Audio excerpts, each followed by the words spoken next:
Some tactical RPGs are famous, some are overrated, but then there are the hidden gems, games most people skipped but absolutely deserve a spot among the best.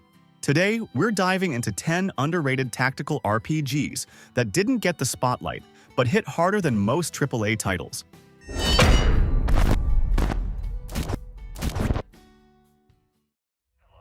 one is available to take your call. Please leave a message after the tone. When it comes to tactical RPGs that actually respect your brain, Jagged Alliance 3 stands out as a rare gem. This game gives you full control over a squad of mercenaries, each with distinct personalities, skill sets, and even personal quirks that can mess with your strategy if you're not careful. The setting drops you into a fictional African country torn apart by war, corruption, and chaos. You're hired to lead a team of hired guns on a mission to rescue a kidnapped president. But the deeper you go, the more complex and morally gray the situation becomes. Combat is deep and punishing. It uses an action point system where positioning, cover, and line of sight matter more than raw power. Suppressive fire can pin enemies down, grenades can break light cover and flush enemies out, and you can even target specific body parts to cripple movement, lower accuracy, or go for high-risk headshots when the pressure's on. The game rewards creativity, letting you set up ambushes, flank enemies from unexpected angles, and use smart tactics in ways that most strategy games don't even consider. And a single bad call can wipe out your best soldier. And the permadeath system makes every move count. Outside of battle, you'll need to manage finances, maintain gear, assign roles, and juggle logistics like repairing weapons, treating wounds, and training militia to defend areas you've liberated. Time matters too because everything runs in real time on the strategic map, so ignoring a hot zone for too long can lead to losing control. Each merc has their own skill tree, letting you shape them into specialists that fit your playstyle, whether that's stealth, explosives, or pure brute force. But it's not just about stats. You'll find weapon mods, armor enhancements, and gear attachments that can completely change how a fight plays out. Scavenging, looting, and customizing your loadout isn't just satisfying, it's necessary for survival, especially when the enemy starts bringing heavier firepower to the table. But it's not all doom and gloom. There's a surprising layer of dark humor and personality that keeps things entertaining, even in the middle of brutal firefights. And there's no golden path or obvious solution. You shape your campaign based on who you hire, how you fight, and which regions you choose to liberate or leave behind. So replayability is off the charts. Mira! Time to die!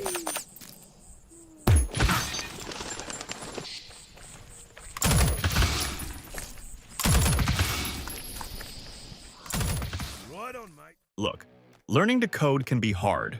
Sitting down, staying consistent, pushing through bugs, it's a real grind. But boot.dev actually makes it fun. And I mean game-level fun. You don't just read theory or watch lectures. You earn XP, level up, complete quests, and even compete on leaderboards.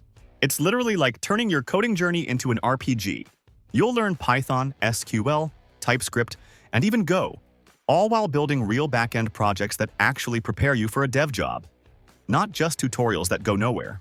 And if you get stuck, you've got Boots, a Bear Wizard AI tutor who knows exactly what you're working on. He doesn't just give you the answer, he nudges you forward like a real mentor would. And boot.dev isn't some get-rich-quick gimmick. It's a serious curriculum that takes around 12 months, balancing theory and hands-on practice to truly get you job-ready. And here's why that matters.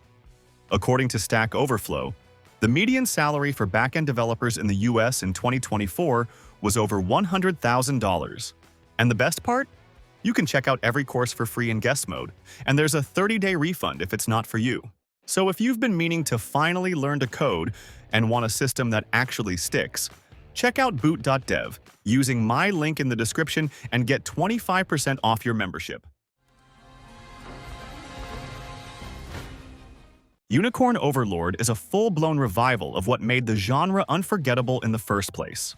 Developed by the same team behind titles like 13 Sentinels and Odin Sphere, this game delivers a gorgeous 2.5D art style and tactical depth that feels both classic and fresh. Set in a war-torn continent with 5 distinct nations, Unicorn Overlord puts you in command of a rebel prince leading a resistance to reclaim his throne.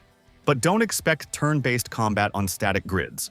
Battles happen in real time with tactical pauses, letting you reposition units, change formations, and unleash skills with precision. Each encounter feels dynamic because your units follow preset behaviors based on how you build their AI routines. You can assign priorities like targeting the weakest enemy, focusing on magic users, or defending allies, and the way these commands interact mid-battle can completely shift the outcome. It's like building a mini strategy inside each squad, and when it clicks, it's ridiculously satisfying to watch your plan unfold without needing to micromanage every move. But what really sets Unicorn Overlord apart is how deep the customization goes. You're not just swapping gear or changing classes.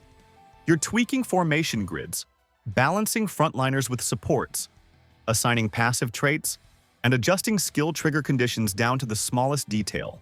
Want a knight who protects allies only when they drop below half health? You can set that. Need a mage who opens every fight with an area spell and then falls back? That's an option too. It gives you the tools to build squads that feel like extensions of your playstyle, not just stats on a screen. And upgrading your units feels just as satisfying as building them. As you explore and complete missions, you'll collect materials, gold, and renown, each tied to different upgrade systems. Towns you liberate unlock vendors and facilities where you can invest resources to improve your army, expanding squad capacity or unlocking elite classes. There's also a bond system that boosts synergy between characters the more they fight together, unlocking new dialogue options and endings. Unicorn Overlord manages to blend modern polish with that old-school Fire Emblem and Ogre battle spirit. It's a massive experience that respects your time, challenges your brain, and looks damn good doing it. We shall see our duty through! I trust you.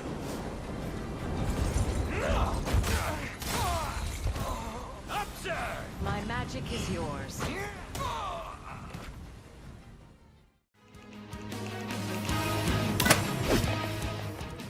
Lost Eidolons is a gritty tactical RPG that throws you into the middle of a brutal civil war where choices carry real weight. You play as Eden, a former mercenary turned reluctant leader, trying to navigate betrayal, rebellion, and a corrupt empire falling apart from the inside. The battles are grid-based, with smart positioning, terrain usage, and unit synergy playing a huge role. Some enemies have armor that needs to be broken before you can really hurt them, which forces you to think about which characters you send in first. There's also a stagger system where chaining attacks from different units can interrupt enemy actions or leave them exposed, adding a nice layer of timing and coordination. And since magic users can't take a hit to save their life, keeping your formation tight and your squishies safe becomes part of the strategy, not just busy work. Character progression is deep but never overwhelming. Instead of drowning you in systems, Lost Eidolons focuses on building a tight squad with unique roles. You've got knights, archers, spellcasters, and more, each with their own skill trees and gear. And as characters level up and meet certain stat requirements, you can switch their class and completely reshape their role on the battlefield. Want your tank to pick up healing skills or give your archer some crowd control? You can do that. Plus, weapons and armor aren't just stat sticks. Some come with unique abilities or passive buffs that can totally shift how a unit plays. Outside of battle, you'll walk around, talk to your crew, strengthen relationships, and assign tasks like training or crafting. These choices directly affect how your units perform later on, and investing time in the right people can unlock new skills or give you better gear options. Visually, it leans into a darker, Western-inspired fantasy style. No anime tropes here. Just a grounded world full of political tension and moral gray zones. The voice acting holds up well, and the soundtrack adds just enough atmosphere without being distracting.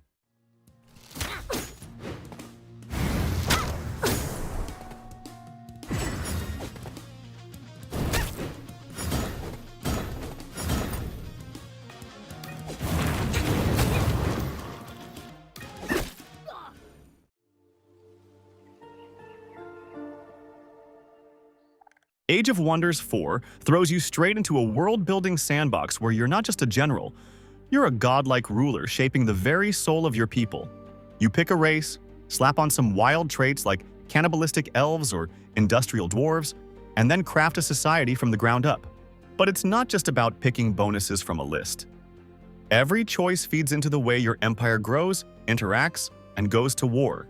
Each battle takes place on a detailed grid-based map, where elevation, flanking, and terrain effects can completely shift the tide of war. Units can gain status effects and even use the environment to their advantage, like hiding behind obstacles or setting up choke points. Spells play a huge role too. Some can flood the battlefield in fire, others can summon beasts mid-fight, or paralyze enemy squads for a few precious turns. And because you can cast world spells from outside the battle, there's this cool layer where your global power bleeds into the fights themselves, giving every encounter a sense of scale and consequence. City management in Age of Wonders 4 isn't just a side chore, it's a huge part of what makes your empire feel alive. You're constantly making calls on what to build, what to research, and how to expand your borders. Each city can specialize in different areas like military, magic, or economy, and the terrain around them actually matters. Settle near ancient wonders or magical nodes, and you'll unlock powerful upgrades that can shift your whole strategy. You can also absorb or vassalize other cities, which brings new cultures and traits into your mix, letting your empire evolve in unexpected ways. And as your empire grows, you unlock tomes of magic that act like tech trees, letting you modify your army in wild ways. You can give your troops poison blades, fire resistance, or even flight, depending on the spells and upgrades you choose. Heroes are fully customizable too. You equip them with gear found or crafted, assign skill points, and shape their combat role over time. There's also Empire-level upgrades that apply to all your units, so even basic infantry can become monsters if you invest in the right bonuses. One game you're raising undead legions from fallen enemies. Next time, you're teleporting an army of frog wizards across mountains. The replayability is insane.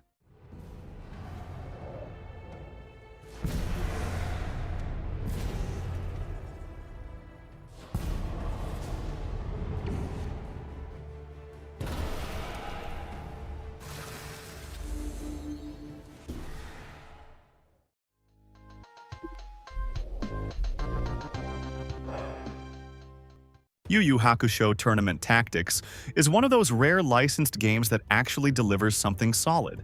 Released for the GBA back in the early 2000s, it surprised a lot of fans by ditching the usual beat-em-up formula and going full tactical RPG. And not just any tactics game. It's got grid-based combat, team building and equipment choices, and a surprisingly deep leveling system.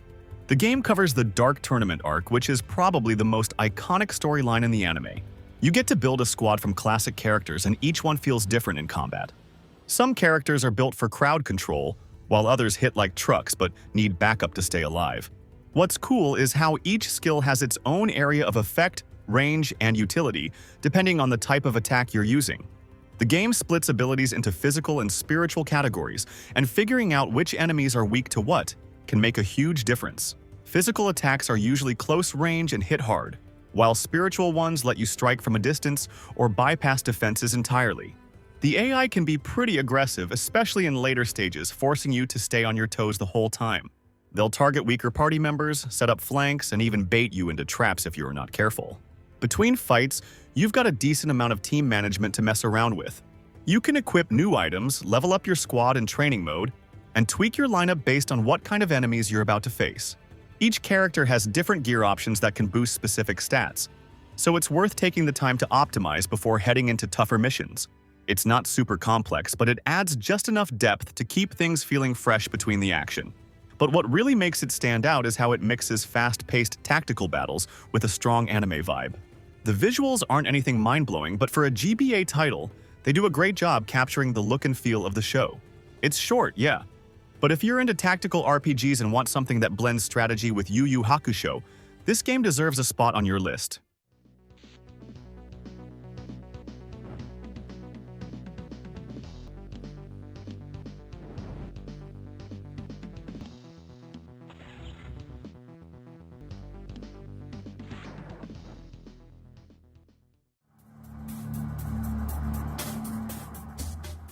Shadowrun Dragonfall is one of those games that hit different if you give it the time it deserves.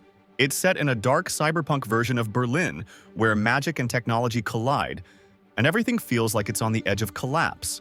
You're thrown into a crew of Shadowrunners, basically mercenaries for hire, after a mission goes sideways, and from there, things spiral into something way bigger than anyone expected.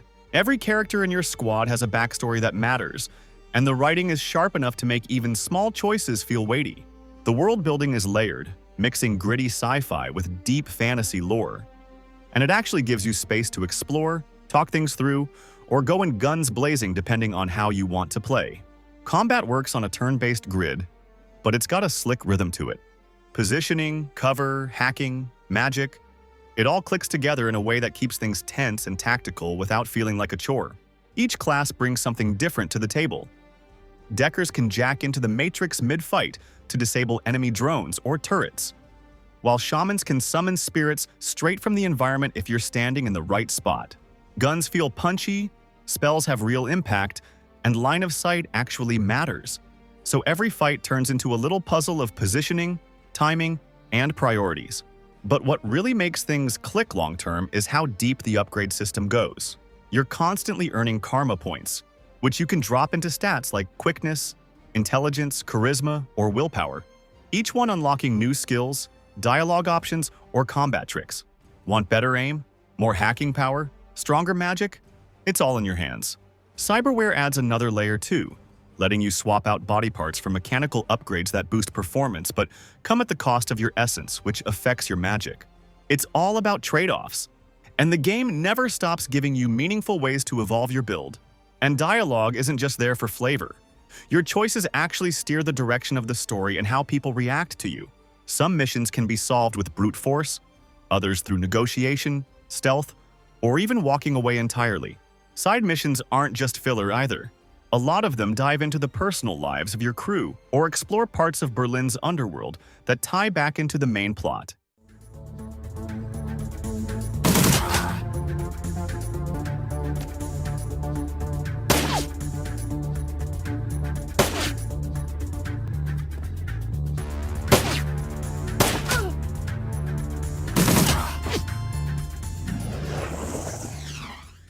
Quick break.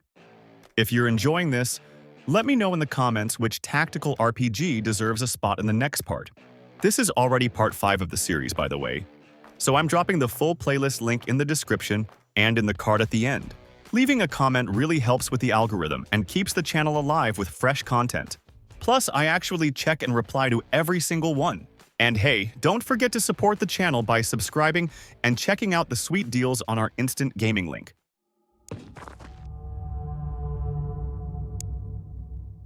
When people talk about tactical RPGs, they usually jump straight to big names like Fire Emblem or XCOM.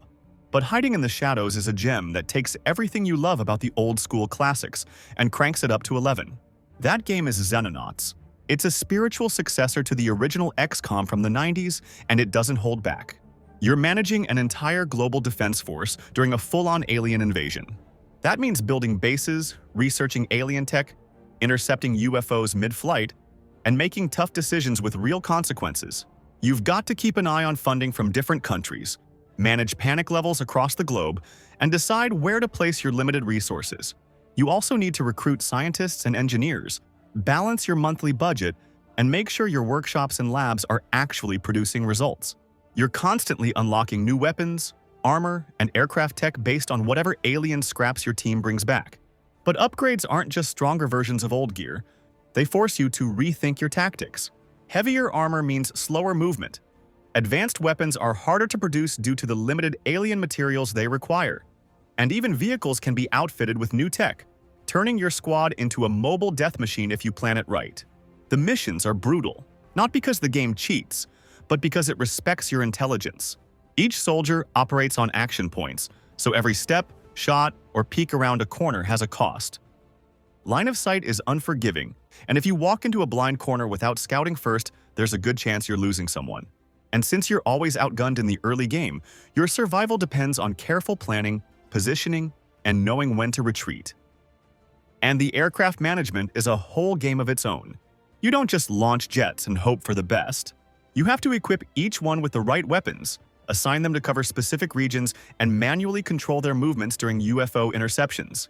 Missiles have limited ammo, and not every plane is fast enough to keep up with alien ships. You can send out squadrons in formation to flank targets or bait them into traps. But one mistake can mean losing an expensive jet you can't easily replace. And as you unlock alien tech, you start upgrading your fleet with better engines, stronger hulls, and more advanced weapons that can finally level the playing field in the air.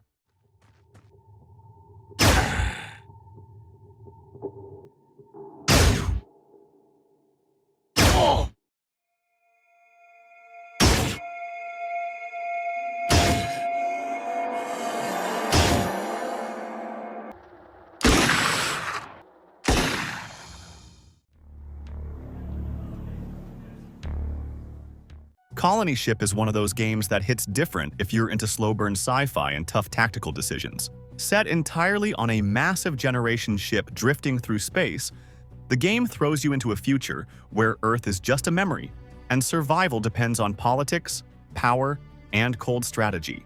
You're not some chosen hero. You're just one of the many trying to climb the ranks in a decaying society split between factions that hate each other's guts. The combat is where things get real gritty. It's turn-based, but there's zero room for sloppiness. Each turn comes down to smart use of action points.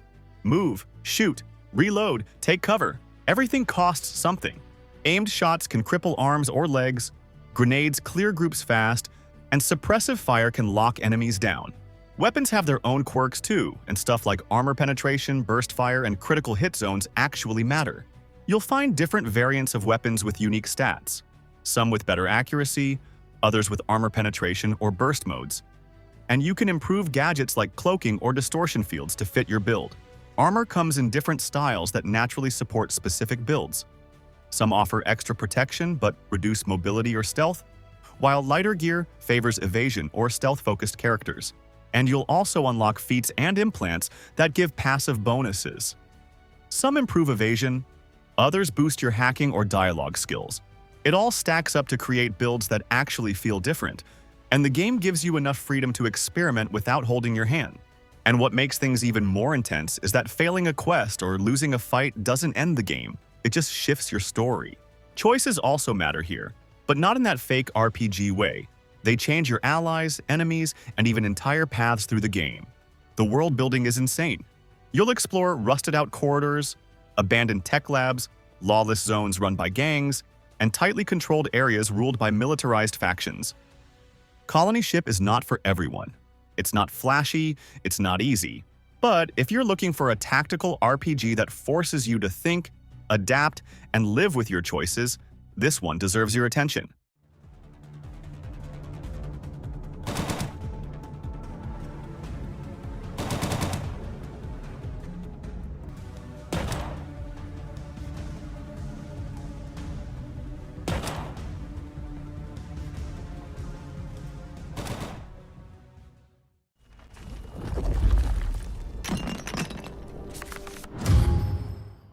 Trials of Fire blends tactical RPG combat with deck building in a post-apocalyptic fantasy world that doesn't pull any punches. You command a party of 3 heroes, each with their own class, gear, and ability deck, and every decision feels like it could make or break your run. Positioning matters, but so does your hand. You're not just moving units on a grid. You're managing a small, ever-changing hand of cards that power every move, attack, or ability. What makes it stand out is how the game constantly forces you to adapt. You'll enter a fight with a plan, but the battlefield can shift. Flames can spread, enemies might flank you, and your hand gives you nothing but awkward plays. And that tension between strategy and improvisation is where the game shines. Each character brings a unique flavor to the fight, and the way their decks interact opens up some wild synergies. You might have a warrior setting up defenses while a fire mage drops burning zones that spread with every turn. Some cards can be discarded for extra movement or stored for a bigger combo later, so you're constantly weighing short-term survival against long-term payoffs. And because your hand refreshes each round, no 2 turns ever feel the same. And when you level up, you get to tweak your deck by swapping out or improving cards, and even a single change can shift how a character plays. Gear also affects your available cards, so finding a new weapon or relic isn't just about better stats. It can completely reshape your strategy.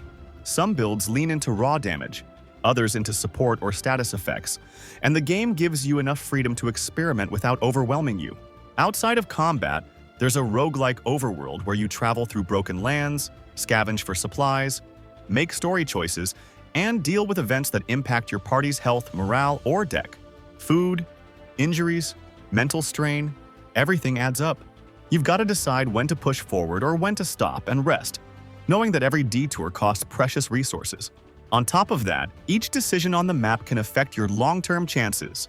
Do you risk a cursed shrine for a possible reward? Do you press on through freezing winds and stack up fatigue? Or spend precious food just to stay warm? It's a constant balancing act that makes the journey feel just as intense as the combat.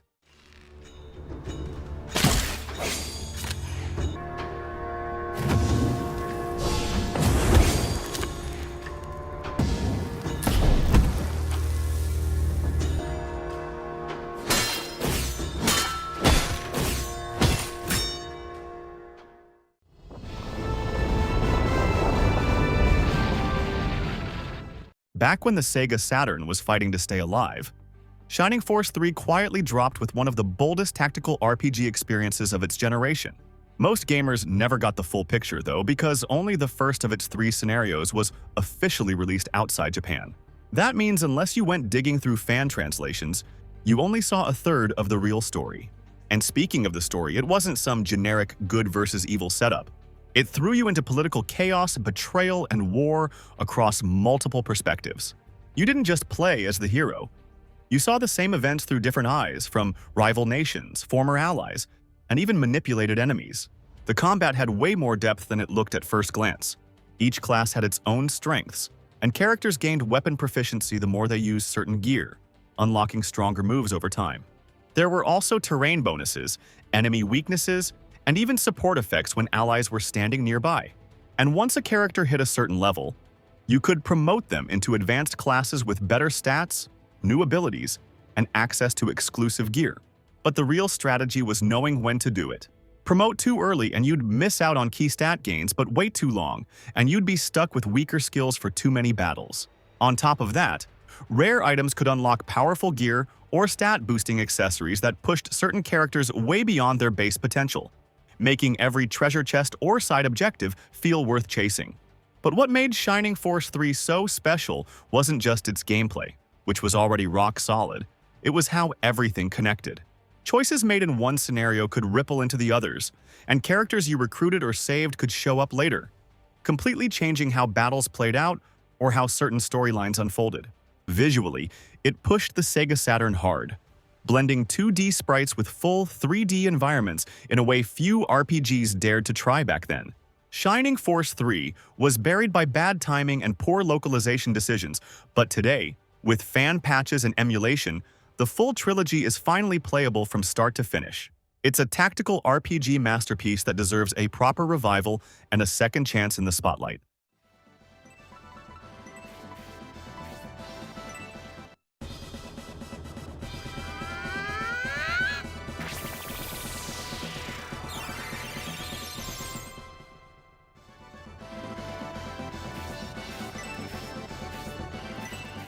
Alright, if you want more, the full playlist is showing up in the card right now.